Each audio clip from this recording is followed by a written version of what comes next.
বান্ধবী হয়েও বান্ধবী বয়ফ্রেন্ডকে কিভাবে কেড়ে নিল সেই গল্পটা আজকে আমি আপনাদের সাথে শেয়ার করব। গল্পটা হতে চলেছে সত্য ঘটনার অবলম্বনে। হ্যালো এভরিওয়ান, আসসালামু আলাইকুম। তোমরা কেমন আছো? আমি ভালো আছি। আমি জানি আমার বন্ধুরা আমার জন্য অনেকদিন ওয়েট করেছেন। আমি অনেকদিন ধরে কোনো গল্প শেয়ার করতে পারিনি। আজকে একটি গল্প বলবো সত্য ঘটনার অবলম্বনে। গল্পটি খুব ইন্টারেস্টিং হতে চলেছে। সবাই সাথে থাকবেন, গল্পটা মন দিয়ে শুনবেন। তো বন্ধুরা, গল্পটা শুরু করা যাক। আমি এবং আমার বান্ধবী, আমরা দুইজনে ছিলাম একদম বেস্ট ফ্রেন্ড। একে অপরকে ছাড়া একদমই চলতে পারতাম না। একজনের পেটের খবর একজনই জানতাম, এরকম বান্ধবী ছিলাম। আমাদের বাসায় কোনো অনুষ্ঠান হলে, কোনো কিছু হলে আমি আমার বান্ধবী ছাড়া কখনো কিছুই করতাম না। আর সেও আমাকে ছাড়া কিছু করতো না। আচ্ছা হ্যাঁ, আমার নাম ছিল জেসমিন আর আমার বান্ধবীর নাম ছিল রুজিনা। রুজিনার বাসা ছিল আমার বাসা থেকে 5 মিনিট দূরত্ব, পায়ে হেঁটে গেলে লাগতো। বেশি দূরে ছিল না, পাশাপাশি একই এলাকার ছিলাম। আমরা একে অপরকে ছাড়া কোনো কিছু খেতাম না, একে অপরকে ছাড়া কোনো জায়গায় যেতাম না। কোনো জায়গায় গেলেও ও আমাকে নিয়ে যেত, আমি গেলেও আমি ওকে নিয়ে যেতাম। আমরা একে অপরের জান ছিলাম, প্রাণ ছিলাম। আমরা তখনও কোনো প্রেমে জড়াইনি। আমরা আমরা আমরা বলতাম যে আমরা দুজনেই প্রেম করব, তাহলে কেন কোনো ছেলেকে এখানে আমরা কোনো জায়গা দিব না। আমরা একে অপরকে সময় দিতাম। এখানে কোনো ছেলে আসার কোনো চান্সই ছিল না। আমরা যখন স্কুলে পড়ালেখা করেছি তখন আমি স্কুলে গেলে রুজিনা যেত, আমি না গেলে ও যেত না। ঠিক ও গেলে আমি যেতাম, ও না গেলে আমি যেতাম না। এভাবে আমাদের দিন কাটতে লাগলো। আমরা এভাবে করতে করতে এসএসসি পাস করে ফেলেছি। এরপর গেলাম কলেজে। কলেজে পড়তে হলাম দুজনে। যেদিন আমাদের ওরিয়েন্টেশন ক্লাস শুরু হলো, তো আমরা ওরিয়েন্টেশন ক্লাসে চলে গেলাম। আমি এবং আমার বান্ধবী, আরও স্টুডেন্ট ছিল, সবাই মিলে ক্লাস করতেছিলাম। তো একটা ছেলে আমাকে অনেক বেশি পছন্দ করেছে। সে আমাকে একটা নাম্বার লিখে একটা কাগজে ছুঁড়ে মারলো। তো আমি আবার আমার বান্ধবী থেকে অনেক সুন্দরী ছিলাম, তো সে আমাকে পছন্দ করলো। এরপর আমি ছেলেটাকে পাত্তা দিনে ওর নাম্বারটা আমি চিঠি ফেলে দিয়েছিলাম। এরপর আমাদের ওরিয়েন্টেশন ক্লাস শেষ হয়ে গেল, আমরা যথারীতি বাসায় চলে আসি। এরপর আমরা প্রতিদিনের মতো ক্লাস করার জন্য কলেজে চলে যেতাম।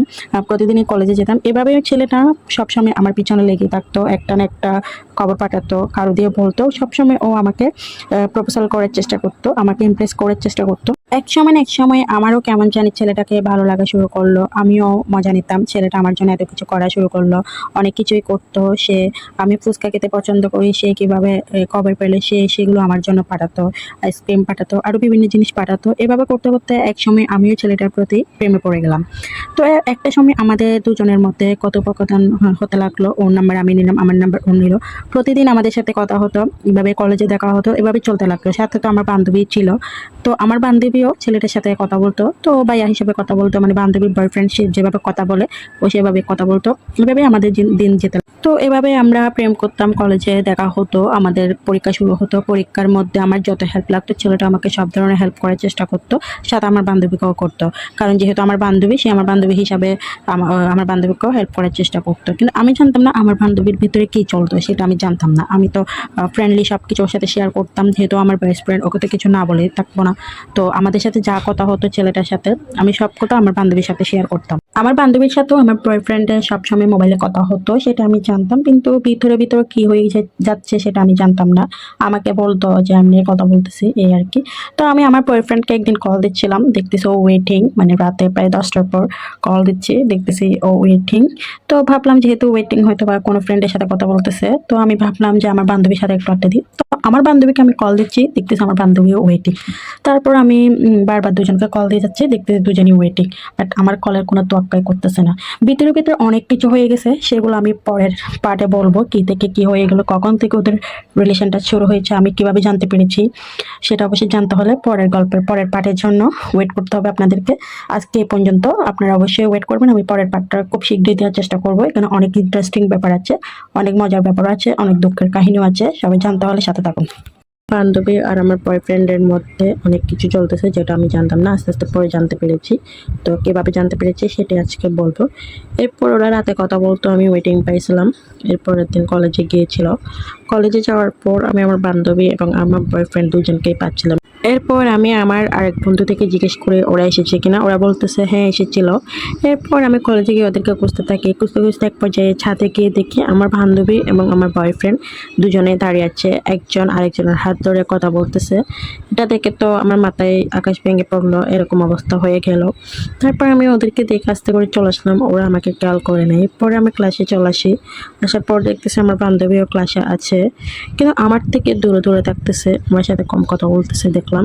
তো যাই হোক, আমিও এটা নিয়ে ইগনোর করার চেষ্টা করেছি।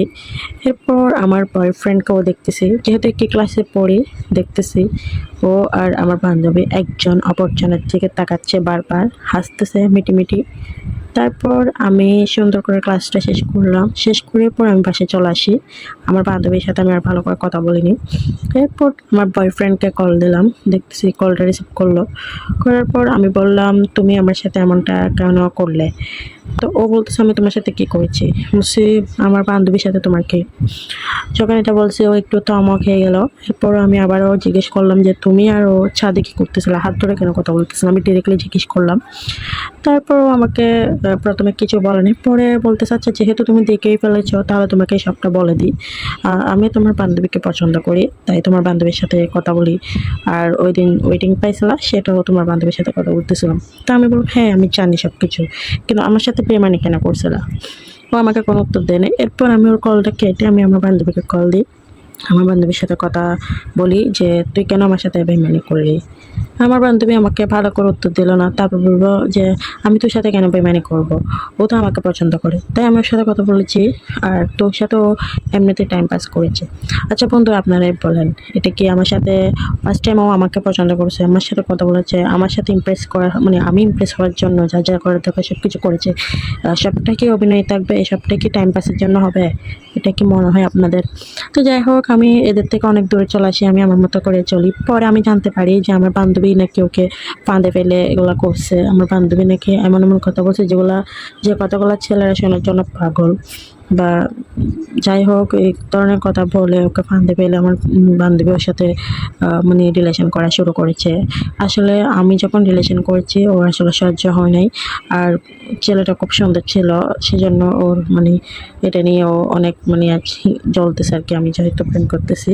তো ও আর দেরি না করে ও আমার বয়ফ্রেন্ডকে বেছে নিল। আসলে বান্ধবীরাই বান্ধবীর জীবন শেষ করে দিতে পারে, এটাই বাস্তবতা। এটা তো ছিল বয়ফ্রেন্ড, তাও সারা গেছে। আপনারা বিয়ের পর কখনো স্বামীর সাথে বান্ধবীর পরিচয় করাবেন না, কারণ বিয়ের পর যদি স্বামীকেও কেড়ে নিতে ওরা দ্বিধাবোধ করবে না। বান্ধবীরা হচ্ছে এমনই। আপনার যেমন বান্ধবী ইচ্ছে মনে হয় না এই পৃথিবীতে শত্রু আর কেউ হতে পারে। আমার জীবনে হয়েছে। আমি মাঝখানে অনেক কিছু স্কিপ করেছি যেহেতু গল্পটা বড় হয়ে যাচ্ছে। আমি যা সংক্ষিপ্ত আকারে আপনাদের সাথে তুলে ধরেছি সত্য ঘটনার অবলম্বনে এই গল্পটা, একদম সত্য ঘটনা। তো খুবই সংক্ষিপ্ত আকারে তুলে ধরেছি। এর মাঝখানে অনেক কাহিনী আমি স্কিপ করেছি, যেহেতু আপনারা আমার বন্ধুরা বিরক্ত বোধ করতে পারেন পুরো গল্পটা শুনতে গেলে, সেজন্য আমি পুরো গল্পটা বলিনি। তবে কেউ যদি শুনতে চান পুরো গল্পটা, মাঝখানে কী হয়েছে বা কোনো কিছু জানার ইচ্ছা থাকলে কমেন্ট করে জানাবেন। আমি পরবর্তীতে কোনো একটা গল্পের মাধ্যমে আমি আপনাদেরকে বলে দেবো ইনশাল্লাহ। তো অবশ্যই কমেন্ট করবেন আর আমার চ্যানেলটি সাবস্ক্রাইব করে রাখবেন বন্ধুরা। সবাই ভালো থাকবেন, সুস্থ থাকবেন।